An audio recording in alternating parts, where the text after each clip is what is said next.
বাংলাদেশের সাবেক প্রধানমন্ত্রী শেখ হাসিনার ছেলে সজীব ওয়াজেদ জয় শিগগিরই ভারত সফরে যাচ্ছেন।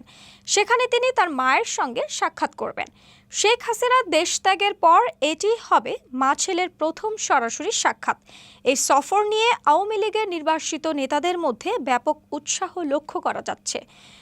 ভারতের গণমাধ্যম নিউজ 18 এর প্রতিবেদন অনুযায়ী সজীব ওয়াজেদ জয় শিগগিরই ভারতের নয়াদিল্লিতে তার মা শেখ হাসিনার সঙ্গে দেখা করবেন। এছাড়া তার কলকাতা সফরেরও সম্ভাবনা রয়েছে। হাসিনা গত 5ই আগস্ট 2024-এ বাংলাদেশ ত্যাগ করে ভারতে অবস্থান নিয়েছেন।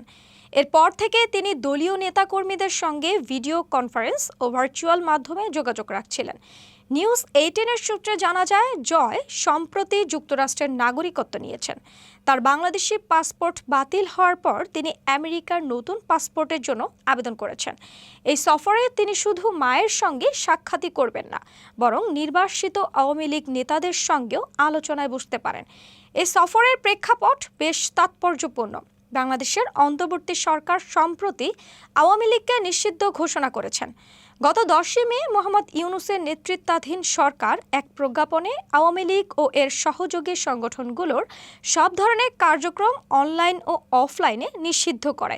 এরপর 12ই মে নির্বাচন কমিশন আওয়ামী লীগের নিবন্ধন বাতিল করে, যার ফলে দলটি আগামী নির্বাচনে অংশ নিতে পারবেন না।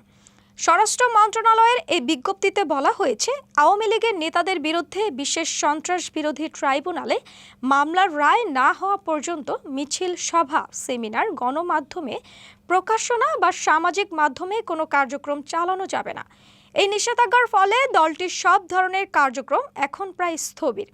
একজন সাবেক আওয়ামী লীগ মন্ত্রী নিউজ 18-কে বলেন, সরকারের এই নিষেধাজ্ঞা সম্পূর্ণ অনৈতিক।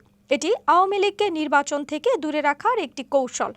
আমরা আশা করছি জয়ের সফরে শেখ হাসিনা ও নির্বাসিত নেতাদের সঙ্গে আলোচনার মাধ্যমে দলের ভবিষ্যৎ কৌশল নির্ধারণ করা হবে।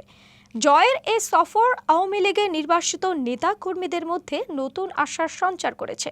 অনেকে মনে করছেন এই সাক্ষাৎ দলের পুনর্গঠন এবং ভবিষ্যৎ রাজনৈতিক কার্যক্রমের জন্য গুরুত্বপূর্ণ হতে পারে।